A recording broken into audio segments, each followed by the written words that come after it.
Assalamualaikum warahmatullahi wabarakatuh. Perkenalkan, nama saya Niken Warahayu. Saya dari Universitas Sarjana Wiyata Taman Siswa. Ingin menyampaikan resum atau ringkasan pertemuan ke-1 sampai ke-7 dalam mata kuliah perilaku organisasi. Terdapat 7 poin dalam pembahasan pada materi ini. Yang pertama ada organization behavior, yang kedua ada diversity in organization, yang ketiga ada attitude and job satisfaction, yang keempat ada emotion and mood, yang kelima ada personality and values, yang keenam ada perception and decision making, yang ketujuh ada motivation concept. Materi yang pertama ialah organization behavior atau disebut dengan perilaku organisasi. Apa sih perilaku organisasi itu? Perilaku organisasi adalah suatu studi yang menyangkut aspek-aspek tingkah laku manusia dalam organisasi atau suatu kelompok tertentu. Nah, apa aja sih aspek-aspek yang ada dalam organisasi tersebut? Yang pertama yaitu ada aspek mengenai pengaruh organisasi terhadap manusia. Yang kedua, ada pengaruh manusia terhadap organisasi. Dalam kedua aspek tersebut, menjelaskan bahwa organisasi behavior di dalamnya terdapat interaksi dan hubungan antara organisasi di satu pihak dengan pihak lain. Di sini ada 3 fokus utama dalam organisasi behavior. Yang pertama, ada perilaku individu. Contohnya itu kepribadian, persepsi, dan motivasi. Yang kedua, ada perilaku kelompok. Contohnya itu norma, peraturan, konflik, dan kepemimpinan. Yang ketiga, ada aspek organisasi. Contohnya struktur, budaya, kebijakan, dan praktek-praktek lainnya. Dengan begitu, organisasi behavior memiliki tujuan praktis, yaitu untuk mengarahkan perilaku manusia itu kepada upaya-upaya dalam mencapai tujuannya. Materi yang kedua ada diversity in organization atau disebut juga dengan keragaman dalam organisasi. Nah, apa sih yang dimaksud dengan diversity in organization? Sudah tidak asing lagi dengan kata keragaman. Keragaman yaitu istilah yang sangat luas dan dapat merujuk pada karakteristik apapun yang menyebabkan seseorang berbeda dengan orang lain. Nah, mengenai karakteristik, banyak sekali konflik yang timbul dengan keragaman ini. Misalnya itu dalam segi agama, ras, umur, suku, dan jenis kelamin. Nah, dalam agama biasanya dalam perusahaan itu kita sering membeda-bedakan. Misalnya, si A beragama Islam dan si B beragama non-Islam.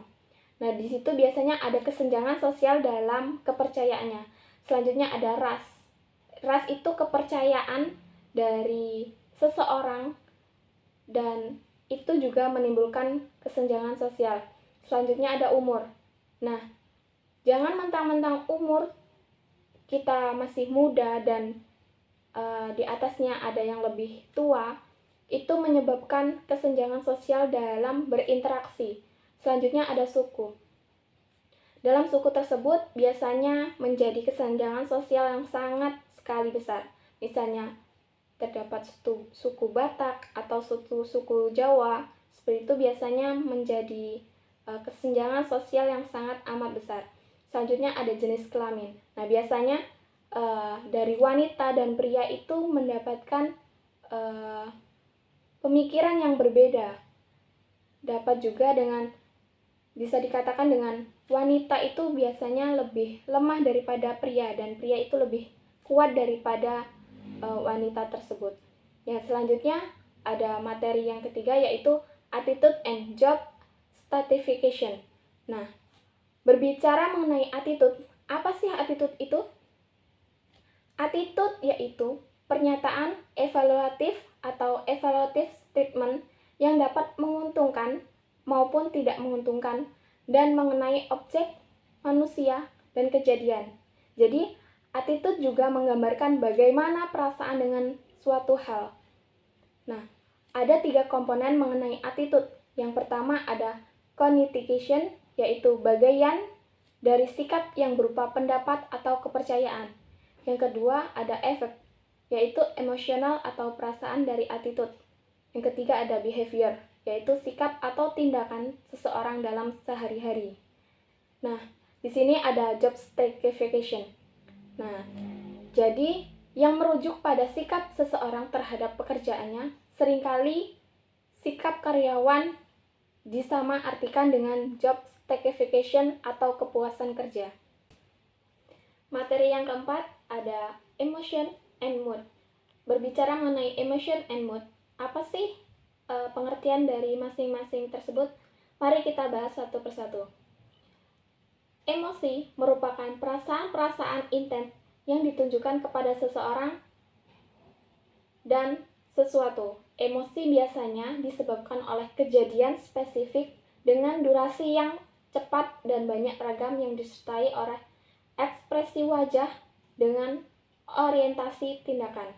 Nah, sedangkan mood atau bisa disebut dengan suasana hati, yaitu perasaan-perasaan yang kurang intens dibandingkan dengan emosi dan seringkali dapat muncul secara tiba-tiba tanpa rangsangannya kontekstual. Biasanya menyebabkan umum dan tidak jelas dengan durasi yang lebih lama. Kemudian, suasana hati ini terdiri dari efek positif dan negatif. Kemudian, tidak diekspresikan pada wajah tetapi bersifat kognitif. Nah, faktor apa aja yang mempengaruhi emosi dan suasana hati? Di sini disebabkan oleh kepribadian, waktu dalam hari, hari dalam minggu, cuaca, stres, aktivitas, tidur, olahraga, umur, dan jenis kelamin. Selanjutnya ada materi yang kelima mengenai personality and value. Personality atau kepribadian ialah sebagai organisasi faktor-faktor biologis, psikologis, serta sosiologi yang mendasari perilaku individu. Sedangkan value adalah nilai, ialah sesuatu yang memberi makna dalam hidup, yang diberikan acuan, titik tolak, dan tujuan hidup. Personality and value adalah tolak belakang dari suatu satu sama lain, yaitu misalnya extrovert dengan introvert, sensitif dan intuitif, pemikir dan perasa, dan memahami versus melihat. Baik nilai dan sifat kepribadian adalah kategori luas dan perbedaan individu yang penting untuk studi tentang orang-orang yang dianggap konsisten lintas situasi dan lintas semesta. Materi yang keenam ada perspection and decision making. Berbicara mengenai persepsi. Apa sih persepsi itu? Suatu gagasan pandangan yang akan menghasilkan suatu strategi.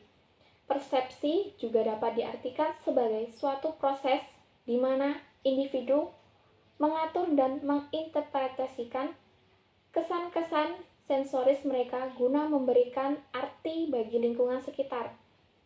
Adapun faktor-faktor yang mempengaruhi persepsi yaitu faktor dalam diri, misalnya sikap, motif, minat, pengalaman, dan harapan.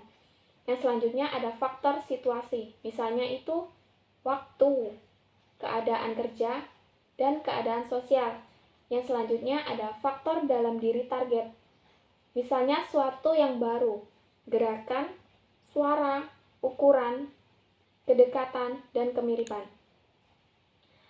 Nah, materi yang terakhir yaitu ada motivation concepts. Apa sih yang dimaksud dengan motivasi?